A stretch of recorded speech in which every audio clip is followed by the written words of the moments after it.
ভাইয়া শিখবো কিভাবে সংক্ষিপ্ত পদ্ধতিতে গড় নির্ণয় করতে হয়। তাহলে ভাইয়া তোমরা দেখতেই পাচ্ছ সংক্ষিপ্ত পদ্ধতিতে গড় নির্ণয় করার জন্য আমার 5টা জিনিস লাগে। এক হচ্ছে শ্রেণীব্যাপ্তি, 2 হচ্ছে মধ্যমান, 3 হচ্ছে গণসংখ্যা, 4 ধাপ বিচ্যুতি, আর 5 হচ্ছে এই যে ধাপ বিচ্যুতি আর গণসংখ্যার গুণফল। ঠিক আছে, তাহলে এই যে মধ্যমান, তাহলে মধ্যমান আমাকে বের করতে হবে ভাইয়া। এই যে দেখো মধ্যমান, তাহলে মধ্যমান মানে হচ্ছে ভাইয়া কি, মধ্যমান মানে হচ্ছে ভাইয়া কি দেখো, এই যে মধ্যমান মানে হচ্ছে কি, যে শ্রেণীর আমরা মধ্যমান বের করব সেই শ্রেণীর নিম্ন সীমা উচ্চ সীমাকে এই যে যোগ করব আর 2 দিয়ে ভাগ করব। তাহলে তোমরা দেখতে পাচ্ছ প্রথমে আমার প্রথম শ্রেণী আছে কি 41 থেকে 50, তাহলে 41 যোগ 50 ভাগ হচ্ছে 2, তাহলে কত পেলাম দেখো 45.5। এই যে আমি 45.5 বসিয়ে দেবো। আর আমার ব্যবধান কত ভাই দেখো তো, 41 থেকে 50, সেখানে শ্রেণী ব্যবধান হচ্ছে 10, তাই প্রত্যেকটা বের না করে আমি শ্রেণী ব্যবধান অনুযায়ী বাড়িয়ে দেবো।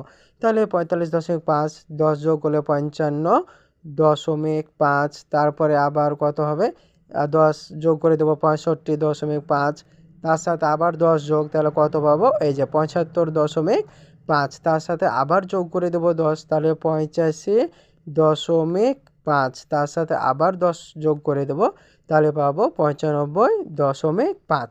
আমার কাজ শেষ। এখন ভাইয়া ধাপ বিচ্যুতি, ধাপ বিচ্যুতি বের করার জন্য আমি দেখবো আমার সর্বোচ্চ গণসংখ্যা কত। সর্বোচ্চ গণসংখ্যা আছে 15, তাহলে সর্বোচ্চ গণসংখ্যার যে মধ্যমান আছে ওর মানকে আমরা ধরে নেব কি ভাইয়া, মধ্যমানের মানটাকে আমরা ধরে নেব মানে কি ভাইয়া, আনুমানিক গড়। তাহলে যে আনুমানিক গড় ধরে নিলাম, আর যে শ্রেণীর মধ্যমানকে আমরা আনুমানিক গড় ধরবো সেই শ্রেণীর ধাপ বিচ্যুতি হবে 0, আর উপরের গুলা হবে -1 -2 হয়ে ওপরে উঠতেই থাকবে। তাহলে দেখো -1, এই যে -2, আর নিচেরগুলো হবে +1, এই যে 2 নম্বরটা 2, আর 3 নম্বরটা হচ্ছে ভাইয়া 3। এখন কি ভাইয়া দেখো এই যে এফ আই ইউআই, তাহলে এই যে এখানে আছে কত দেখো ধাপ বিচ্যুতি আর গণসংখ্যা গুণ, তাহলে এই যে +4 আর -2, তাহলে প্লাসে মাইনাসে এই যে মাইনাস, আর 4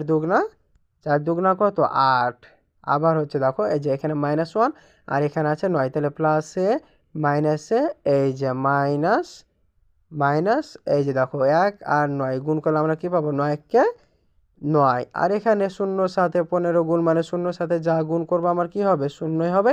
আর এখানে আছে আমার দেখো 1, আর এখানে আছে 12, তাহলে 1 আর 12 গুণ করলে 12, আর এখানে আছে 2, এই যে দেখো এখানে আছে 2 আর এখানে আছে 6, তাহলে 6 দুগুণা